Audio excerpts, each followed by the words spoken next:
Hello guys, welcome back to my channel horror claps.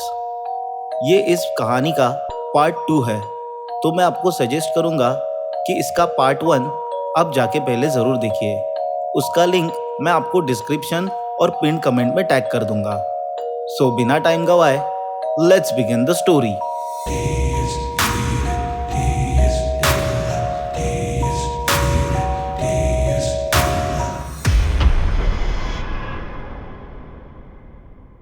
Enrico को ये बात पता थी कि उसके डैड अब चाबी नहीं छुपाते, क्योंकि अब उन्हें भरोसा था कि एनरिको और नोला इस चीज़ को लेके काफ़ी सीरियस हो चुके थे। उसकी ऐसी बात सुन के एनरिको ने कहा, नहीं, तुम झूठ बोल रहे हो।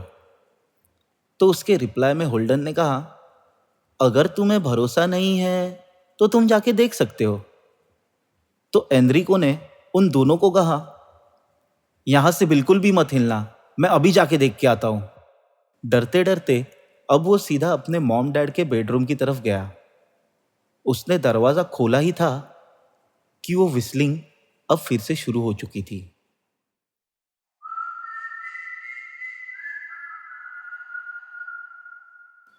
एनरिको अब पूरा ठंडा पड़ गया, क्योंकि उसकी नज़र नाइट स्टैंड पर थी और वहाँ पर वो कीज़ नहीं थी। वो शॉक होकर अब वहीं पर थोड़ी देर खड़ा हो गया कि उसको अचानक लिविंग रूम से खटखटाने की आवाज़ आई। भागते भागते एनरिको अब लिविंग रूम की तरफ आया तो उसे वहाँ पर नोला और होल्डन दिखे, और होल्डन के हाथ में विंडो की कीज थी, जिससे वो विंडो ओपन करने की कोशिश कर रहा था। होल्डन एनरिको की तरफ देख के हंस रहा था, जैसे कि वो उसे चिढ़ाना चाहता हो। अब उसने पूरी विंडो खोल दी थी। वो विस्लिंग अब घर के पास आ गई थी। एनरिको को कुछ समझ में ही नहीं आ रहा था। नोला विंडो से बाहर देख ही रही थी कि उसने तुरंत नोला की आंखों पर अपना हाथ रखा और विंडो से उसे दूर कर दिया। ये करते ही उसने खुद भी अपनी आंखें बंद कर ली। वो विसल अब बंद हो चुकी थी। अब धीरे धीरे बंद आंखों से ही एनरिको ने खिड़की को हाथ लगाया। वो विंडो उसे साल के किसी भी महीने से ज्यादा ठंडी लग रही थी। वैसे ही बंद आंखों से उसने खिड़की बंद कर दी।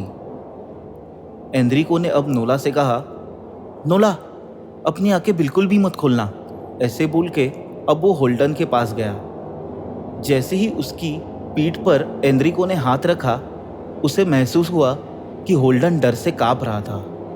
एनरिको ने अब अपनी आंखें खोल के होल्डन को देखा तो उसके चेहरे से डर साफ झलक रहा था। एनरिको ने अब उसे हिलाते हुए आवाज दी, होल्डन। तो होल्डन एनरिको की तरफ देख के जोर से चिल्लाया। उसकी आवाज से एनरिको के मॉम डैड भी अब जाग चुके थे। वो अपने रूम से लिविंग रूम में आ गए। नीचे आते ही एनरिको के डैड ने उन सबको ऐसे देख के पूछा कि यहाँ पर क्या हुआ? तुम लोग यहाँ पर ऐसे खड़े क्यों हो? होल्डन को खिड़की पर देखकर उन्हें यह अंदाजा आ गया था कि कुछ तो गड़बड़ है। अब एनरिको ने इशारे में ही उन्हें होल्डन की तरफ देखने के लिए कहा। उसका चेहरा देखकर वो समझ गए थे कि उसने विस्लर को देख लिया है। अब उनके चेहरे पर भी चिंता साफ झलक रही थी। तुरंत ही उन्होंने एनरिको से पूछा कि बस होल्डन ही ना? तो सर हिलाते हुए एनरिको ने उन्हें हाँ कहा। जैसे ही एनरिको ने हामी भरी, वैसे ही उन्होंने राहत की सांस ली।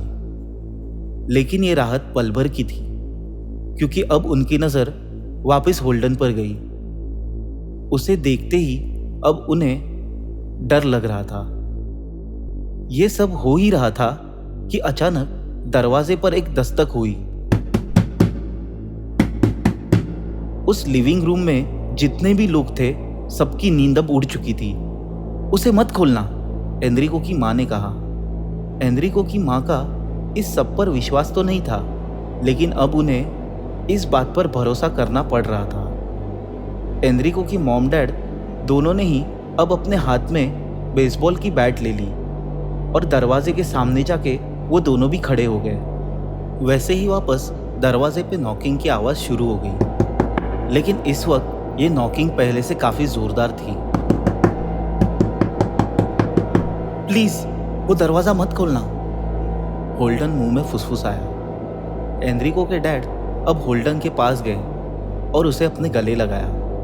उन्होंने उसे कहा, नहीं, हम दरवाज़ा नहीं खोलेंगे। आज की रात खत्म होने तक इस दरवाजे से कोई भी अंदर नहीं आएगा। उनके ऐसे बोलते ही और जोर से दरवाजे पर नॉकिंग शुरू हो गई। अब एनरिको की माँ ने एनरिको के डैड के कानों में बोला, अब पुलिस को कॉल करो। वो आवाज अब एकदम से बंद हो गई। पूरा सन्नाटा छा गया। एनरिको के डैड ने कहा, क्या तुम्हें लगता है? इतने में ही उनकी बात पूरी होने से पहले दरवाजे पर फिर से हल्की हल्की नॉकिंग शुरू हो गई।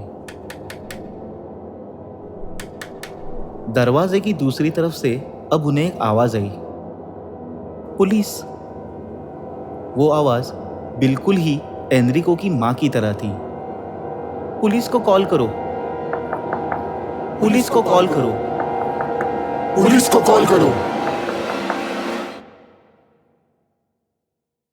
ये सारी आवाजें सुन के अब सभी लोग और डर चुके थे। एनरिको की मां ने अब जोर से चिल्लाया, प्लीज इसे बंद करो। तो एनरिको के डैड ने कहा, मुझे नहीं लगता कि पुलिस इसमें कुछ हमारी हेल्प कर पाएगी, और अगर वो आ भी गए तो हमें कैसे पता चलेगा कि बाहर जो है वो पुलिस ही है या फिर और कोई। ऐसे बोलते ही दरवाजे की नॉकिंग फिर से शुरू हो गई। थोड़ी देर बाद वो रुक गई। 4-5 मिनट में उन्हें वापस वो नॉकिंग की आवाज आई, लेकिन इस वक्त वो दरवाजे के बैक डोर से आ रही थी। जैसे ही सब लोगों का ध्यान वहां पे गया, फिर से फ्रंट डोर पे नॉकिंग शुरू हो गई। ये सब हो ही रहा था कि अब उन्हें विंडो और धीरे धीरे दीवारों पर किसी के खरोचने की आवाजें सुनाई दी।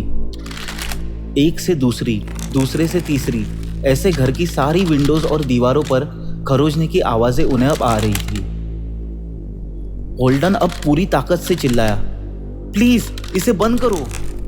उसके ऐसे चिल्लाते ही वो आवाजें वापस से शांत हो गई।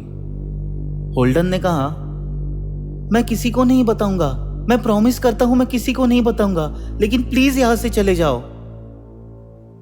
उसके ऐसे बोलते ही एक सन्नाटा सा छा गया, लेकिन ऑलमोस्ट 1 मिनट के बाद जिस विंडो से होल्डन ने झांक के देखा था, उस विंडो पर अब हल्की हल्की खटखटाहट होने लगी।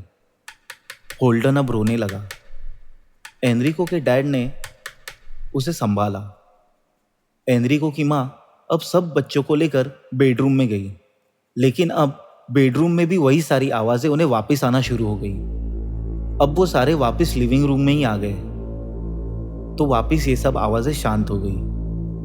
बस वो खिड़की पर जिसमें से होल्डन ने देखा था, उस पर ही सिर्फ हल्की हल्की खटखटाहट हो रही थी। उस रात कोई नहीं सोया।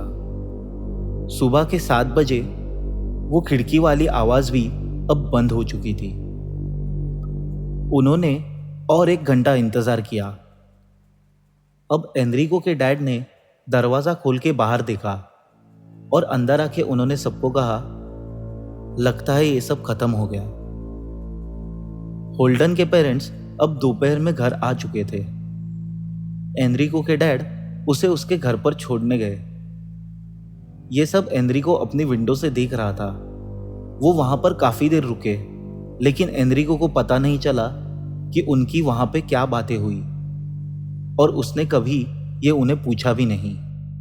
अब पूरा दिन गुजर गया और रात शुरू हो गई।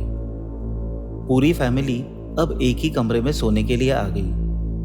उन्हें लगा कि आज रात भी उन्हें उसी भयानक मंजर से गुजरना पड़ेगा, लेकिन उस रात उन्हें कोई भी नॉकिंग की आवाज सुनाई नहीं दी।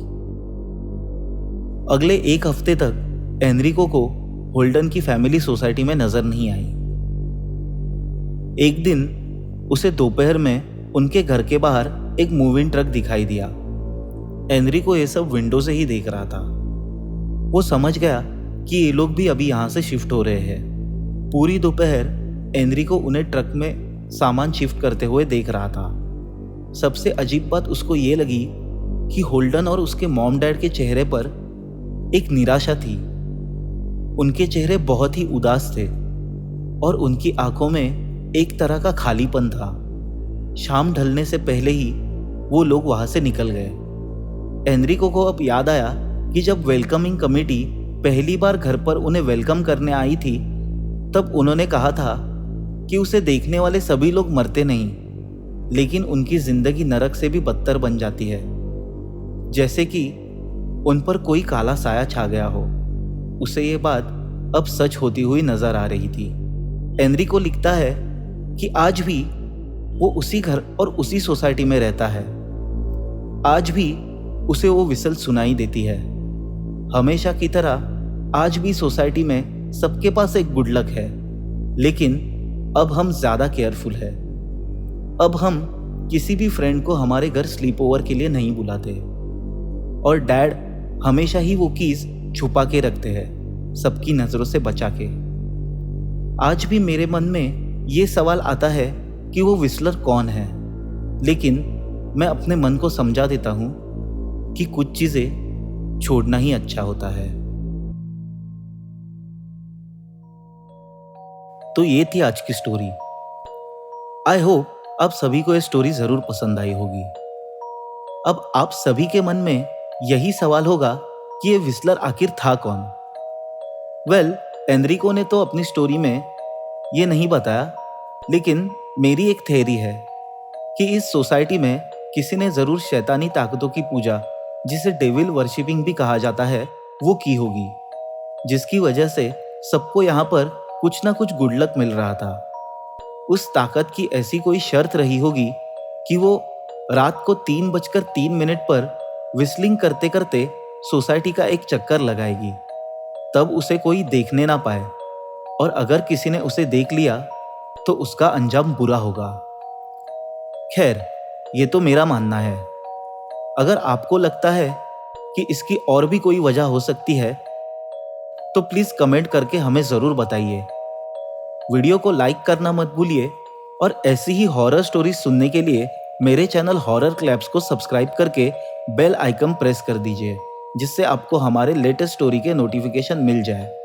तो आज के लिए बस इतना ही। पीस।